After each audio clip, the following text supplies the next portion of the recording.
Olá, meu nome é Arthur Dutra e eu estou fazendo com Guilherme Assis o trabalho de análise combinatória, que é o estudo dirigido sobre os números de Catalan.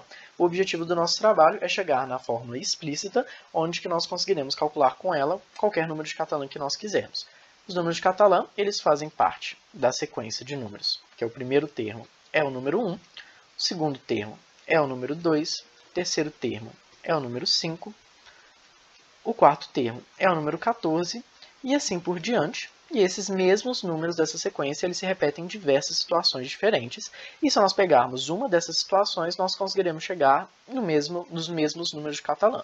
Então, nós usaremos agora as triangulações possíveis de um polígono, que também representam uma das situações possíveis dos números de Catalan, para poder conseguir chegar no final do trabalho à quantidade de... Quer dizer, na fórmula explícita, né, dos números de Catalan. Então, para poder nós calcularmos a quantidade de triangulações de um polígono de n mais um lado, ou seja, a quantidade de formas de dividir esse polígono em triângulos, né? Basicamente isso. Nós precisaremos, né, primeiramente, achar uma fórmula de recorrência, que é uma fórmula, né, que nós usaremos a quantidade de triangulações dos polígonos antecessores a esse, que é justamente dividindo esse polígono maior em polígonos menores. Então, por exemplo, nós teremos esse triângulo aqui como base, né? Então, sempre pegaremos esse lado, né, dos pontos AB e pegaremos um outro ponto desse polígono e nós conseguiremos, né, dividir ele em polígonos menores e que tem uma quantidade definida de triangulações e somando todas essas triangulações de todas essas formas diferentes, tendo como um triângulo base AB e um outro ponto desse polígono, nós chegaremos, né, nessa fórmula de recorrência. Então, primeiramente, nós pegamos então, o lado ABC e nós vemos aqui que desse lado nós acabamos de formar um polígono de n lados. Ou seja, tendo o triângulo ABC como base, nós chegamos aqui no primeiro termo dessa fórmula de recorrência, que é a quantidade de triangulações de um polígono de n lados. Tendo como base o próximo triângulo aqui, né, em relação ao ponto D, então nós temos como base o triângulo ABC, nós dividimos esse polígono maior em dois polígonos menores, né? Desse lado, um triângulo, né, um polígono de 3 lados, e aqui, desse outro lado, um polígono de n-1 lados. Então, a quantidade de triangulações de um triângulo é uma, né, ele mesmo, e temos a quantidade de triangulações de polígono de n-1 lado, né? Então, multiplicando os dois, nós chegamos no segundo termo da fórmula. Se pegarmos o próximo ponto, que é o ponto E, nós conseguimos perceber que a gente vai ter dividido em dois polígonos menores aqui, né? Um polígono de 4 lados aqui e desse lado, né, um polígono de n-2 lados. E fazendo, né, essa mesma divisão, né, entre polígonos menores de todo esse polígono de n mais 1 lados, nós chegaremos nessa fórmula de recorrência, né, que vemos aqui, que é chamaremos de fórmula 1. Agora, nós dividiremos esse polígono de uma outra forma, né? Então, nós calcularemos a quantidade de triangulações possíveis, analisando, né, as diagonais em relação a um determinado ponto. Então, pegando esse ponto aqui, nós iremos dividir ele em relação a todas as diagonais possíveis desse ponto. Então, primeiro, né, nós pegamos essa diagonal aqui, por exemplo, e nós teremos uma quantidade x de triangulações desse polígono menor. Então, se enxergarmos bem aqui, nós conseguimos ver que, traçando essa diagonal, a gente dividiu esse polígono maior num polígono de 3 lados, esse triângulo aqui, e daqui um polígono de n-1 lados. Ou seja, o primeiro termo, né, dessa fórmula de recorrência para achar a quantidade de triangulações em relação à diagonal, né, que vem desse mesmo ponto, chegamos, né, nesse primeiro termo aqui, que é P3 vezes Pn-1.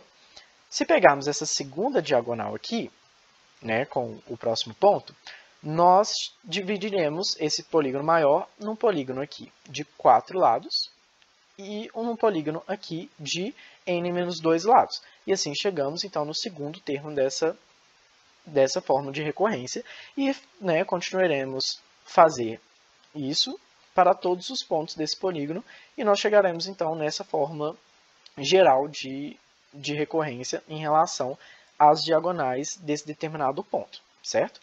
Mas, se você olhar bem aqui, a gente consegue ver que essa fórmula de recorrência aqui e essa fórmula de recorrência aqui tem uma semelhança muito forte, né? Porque esses termos aqui, eles se repetem, né? Tanto nessa forma de recorrência, que é em relação ao triângulo base, que eu falei anteriormente, e que se repete aqui também, né?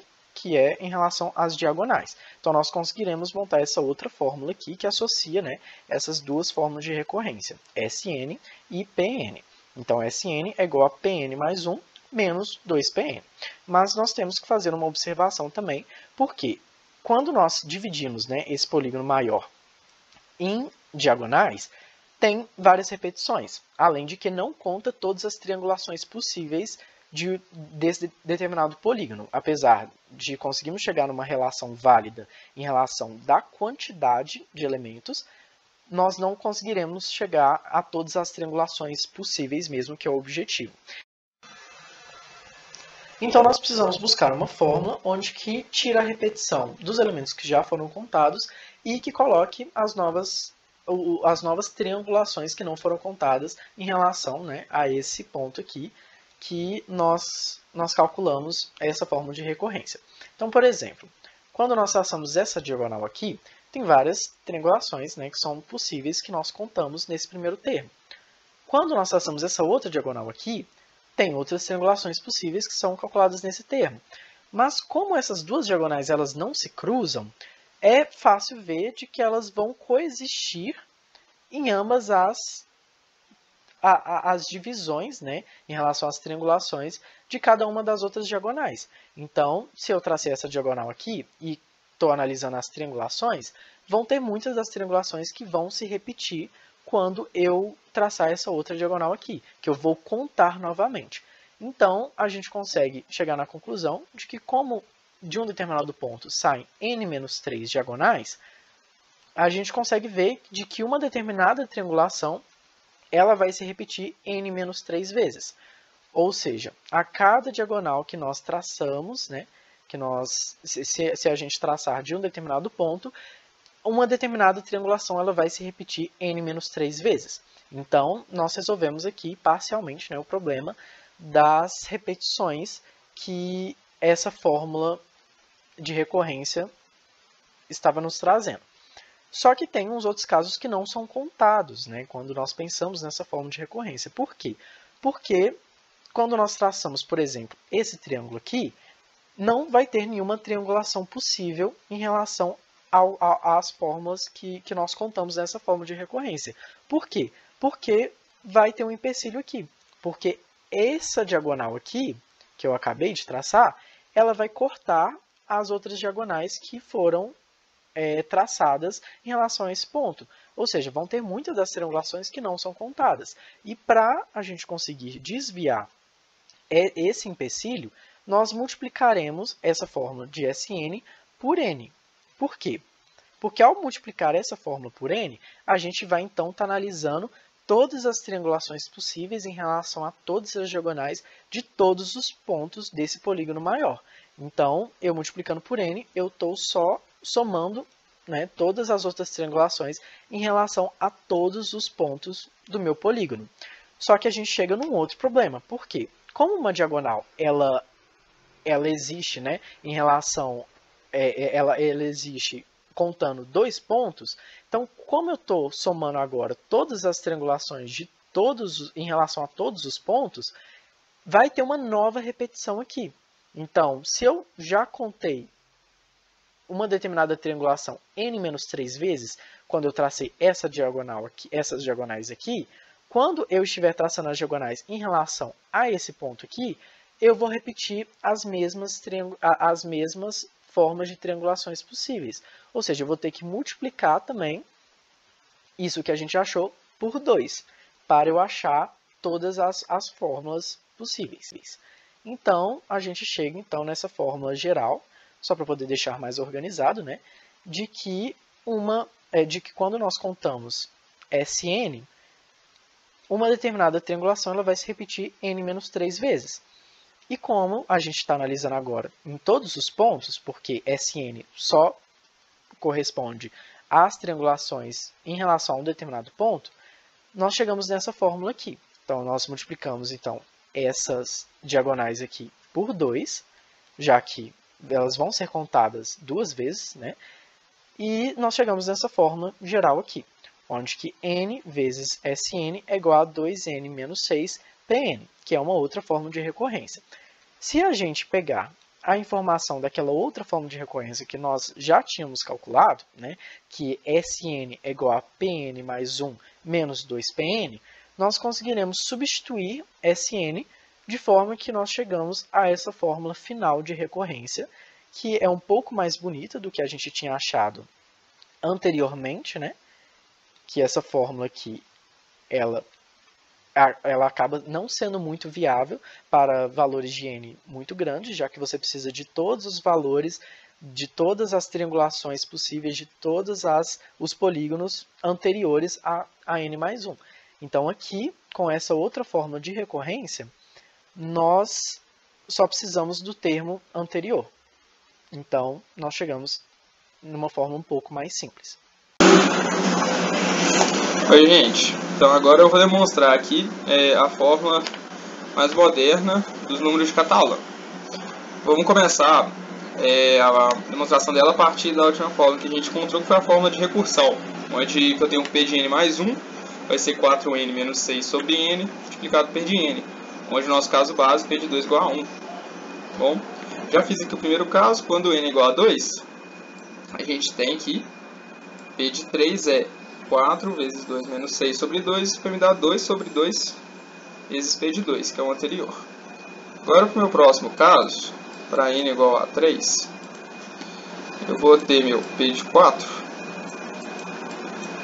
vai ser 4 vezes 3 menos 6 dividido por 3 vezes P de 3. Essa parte aqui vai dar 6 terços. E o P de 3 eu já calculei ele antes, né? Ele aqui. Eu posso trocar o P de 3 por isso aqui. Por 2 sobre 2 sobre P de 2. E é isso que eu vou fazer. O P de 2 eu já sei, né, gente? Meu caso base. Beleza. Fazendo para mais um, do n igual a 4, eu vou achar meu P de 5.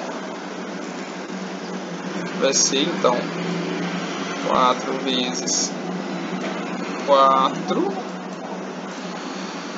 4 vezes 4, menos 6, dividido por 4. P de 4. Isso aí, ó, essa parcela vai me dar, então, 10 quartos sobre 4. E esse P de 4 eu vou trocar por isso aqui, ó, porque eu já calculei o P de 4 antes, né? Eu calculei ele aqui anteriormente. Então, eu vou substituir ele por 6 sobre 3 vezes 2 sobre 2, P de 2. Agora eu tô vendo que isso está chegando, essa parte está chegando alguma coisa que eu posso chegar a uma conclusão de um termo geral, né? Está chegando em alguma coisa que a gente conhece. Bom, então eu vou escrever que o termo geral é esse.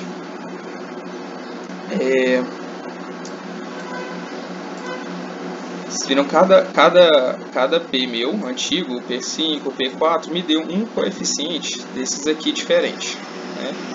O P de 5, por exemplo, deu 10 sobre 4, o P de 4 me deu 6 sobre 3, e o P de 3 me deu 2 sobre 2. Então, a gente vai tentar supor que o P de n mais 1 vai ser, então, a multiplicação desses coeficientes vezes o P de 2, que é o meu caso base, dividido por esses números de baixo. Cada coeficiente, só a parte de cima, agora eu só vou olhar a parte de cima, eu vou chamar de m. Então eu vou ter m1 mais m2 mais m3, por aí vai, até o m de n menos 1. Bom, porque foi n menos 1. que é o número de termos que a gente tem, né? Porque o P de 2 ele vai aparecer aqui depois, que seria o MN, seria meu P de 2. Então o P de 2 já está aqui para fora, dividido. Vocês viram que aqui eu tenho 2, esse 3, esse 4. O meu próximo termo vai ser N igual a 5. Então, eu vou ter, multiplicando por 5 embaixo, depois vou ter 6, 7 e assim por diante. Então, eu posso falar que isso é um N fatorial, né? De maneira mais clara, escrita, eu tenho 2 vezes 3 vezes 4 vezes 5. Aí eu vou continuar multiplicando, sempre adicionando mais um embaixo até chegar ao meu N. Certo? Igual aqui, por exemplo, quando N é 4, 2, 4 vezes 6 vezes 2. Essa parte de baixo é a mesma coisa que N fatorial. Bom, agora eu vou tirar vou dividir todas as parcelas por 2. Não, a gente aqui está multiplicando. Desculpem-me. Vezes, está multiplicando. Se eu fizer agora e dividir tudo por 2, como vocês viram que eu já achei um fatorial embaixo, eu vou tentar achar alguma coisa por cima, que aí vai me ajudar bem na dedução de alguma forma. Então se eu dividir tudo, colocar um 2 em evidência aqui, eu vou ter 2 elevado a algum x, por enquanto eu não sei o quanto que é. Aí eu vou ter M2 dividido por 2 vezes M2 dividido por 2, por aí vai, até Mn menos 1 dividido por 2 vezes P de 2, dividido por isso tudo, dividido por N fatorial. Como eu tirei 2 de cada termo, e eu tenho N menos 1 termos, meu x vai valer então Mn menos 1. A partir disso, a gente consegue manipular a fórmula de algumas maneiras de chegar a uma fórmula fatorial. A nova fórmula vai ser P de N mais 1 vai ser igual a 2N menos 2 fatorial P de 2, só que embaixo a gente vai ter que dividir por D, por D1 N fatorial, dividir para ficar igual. E assim, manipulando esse fatorial, a gente pode chegar a um coeficiente binomial, que também vai ser melhor para a gente fazer as contas. Então esse vai dar 1 sobre 1 dividido por D2. Eu também vou ter que trocar esse D para conseguir fazer essas manipulações. Combinação de 2N menos 2, escolhe N menos 1, P de 2.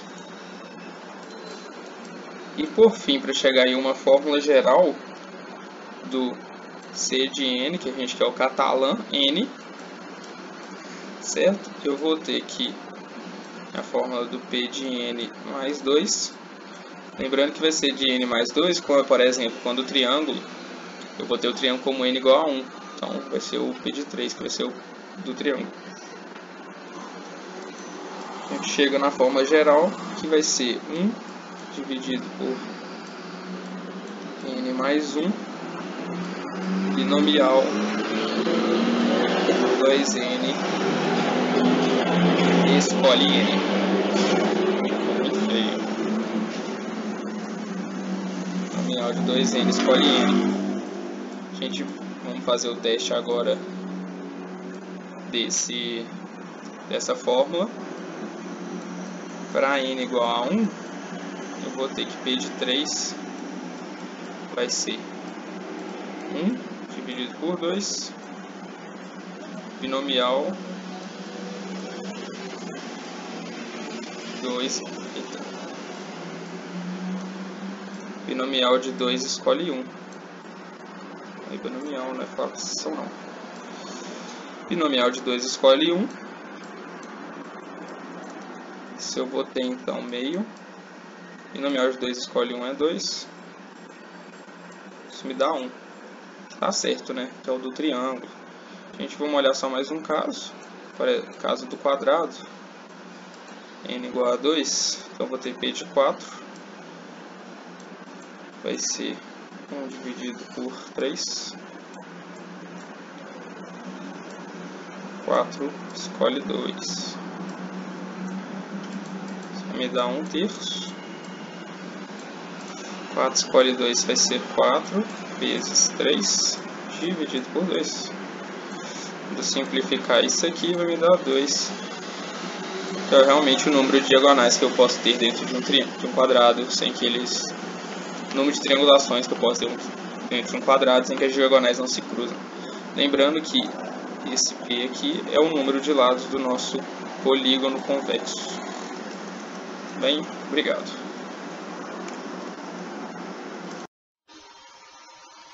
Falarei agora de um outro exemplo onde que nós também chegaremos aos números de Catalan, que é o número de cordilheiras. O que seria um número de cordilheiras? É uma situação onde que nós temos uma cordilheira, um percurso para percorrer em uma cordilheira, onde você tem uma possibilidade de N subidas e N descidas, e você pode realizar esse percurso da forma que você bem entender, desde que você não ultrapasse a linha horizontal. Ou seja, desde que você não realize uma descida a mais do que a quantidade de subidas que você já fez.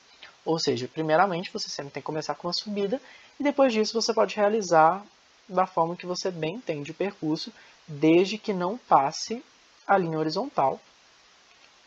E você também chega nos números de Catalan.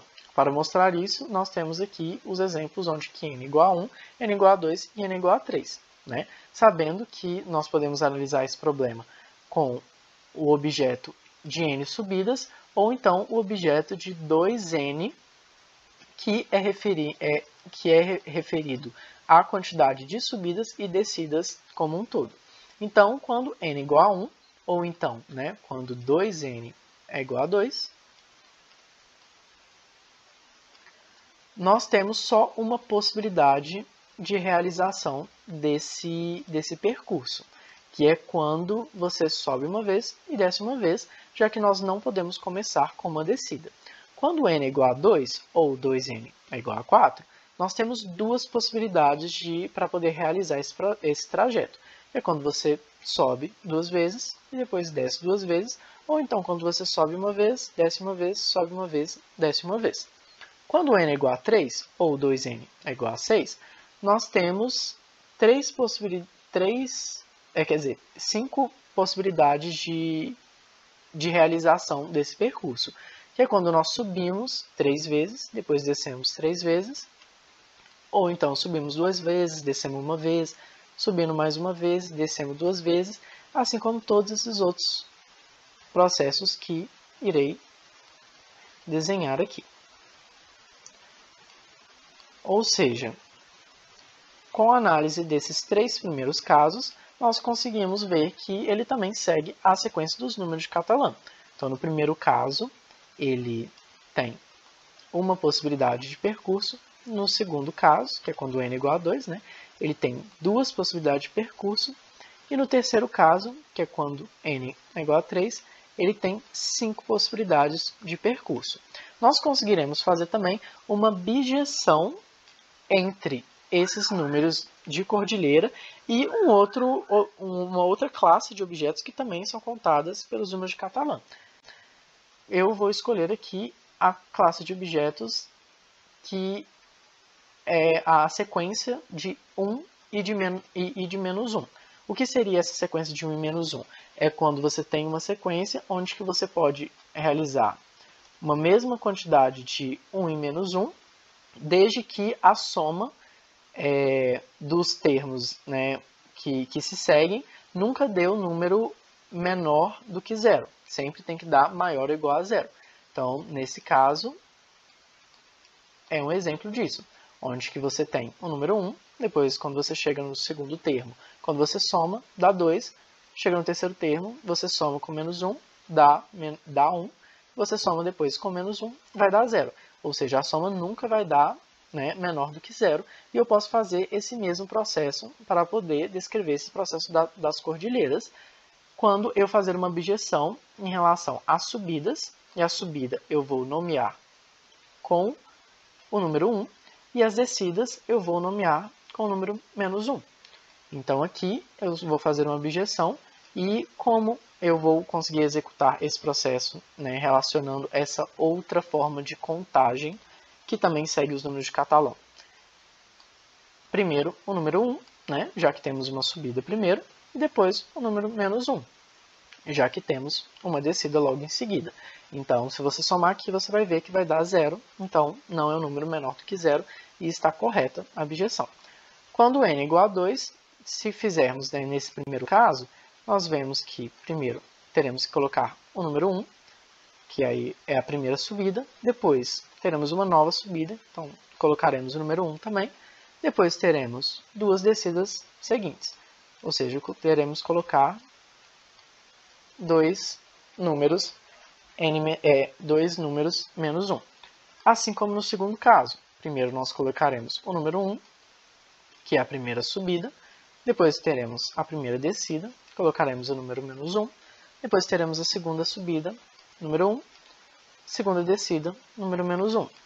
Então, é uma forma de você organizar, né, o número 1 e menos 1, quando nós temos 4 termos aqui, né, ou seja, 2 números 1 e 2 números menos 1. Com n igual a 3, nós conseguiremos fazer dessa mesma forma. Então, aqui temos 3 subidas, então 1, 1, 1, depois 3 descidas, menos 1, menos 1, menos 1, certo? E agora teremos aqui esse outro caso, onde teremos duas subidas, depois uma descida, depois uma subida, depois duas descidas seguidas. Nesse caso aqui, teremos duas subidas seguidas, então 2 números 1, depois duas descidas seguidas, depois uma subida, depois uma descida. Aqui, conseguiremos executar o mesmo processo da mesma forma.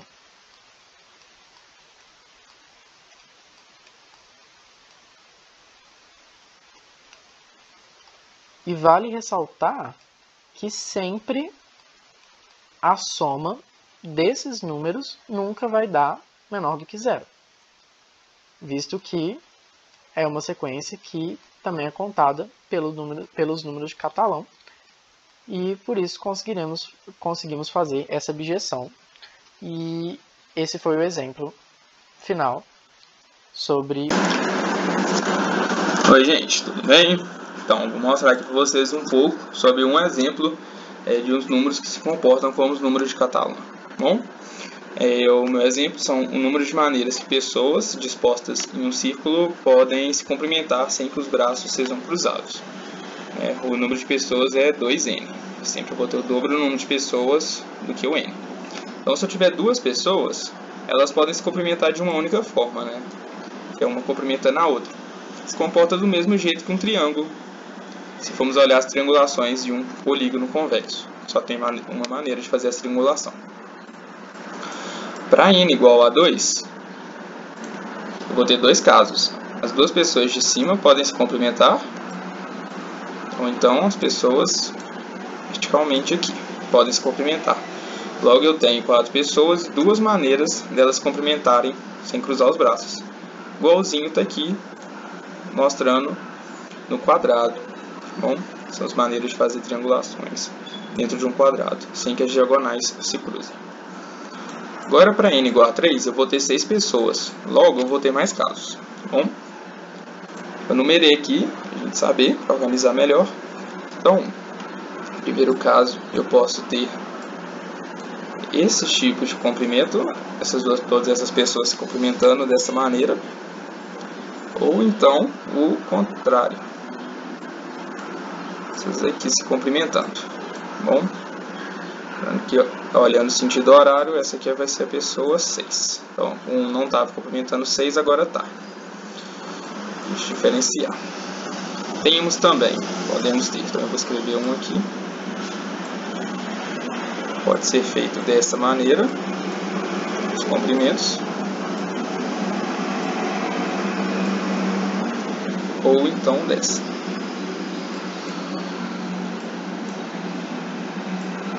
Então aí já foi 4 maneiras, é 1, 2, 3, 4. Falta mais uma ainda. Essas pessoas também ainda podem se cumprimentar assim. Tá longe, eles vão ter que esticar bastante o braço, mas pode. E isso é exatamente 5, que também é o número de triangulações que podemos fazer dentro de um pentágono, né, que é o polígono com n mais 2 lados. Agora temos n igual a 3, então seria um polígono com n lados. Logo, eles comportam do mesmo jeito. Vimos que até n igual a 3 comportam do mesmo jeito. Agora vamos ver que existe uma bisjeção entre esse exemplo e o exemplo dos números catalães. Para mostrar isso, eu vou fazer o seguinte. Vou usar essa cor mais diferente. E eu vou marcar as pessoas. Essa vai ser a pessoa 1. Essa vai ser a pessoa 2. Quando eu ver alguém que eu não vi ainda, quando eu passar alguém que é a primeira vez que eu vejo ela cumprimentando alguém, eu vou escrever o número 1.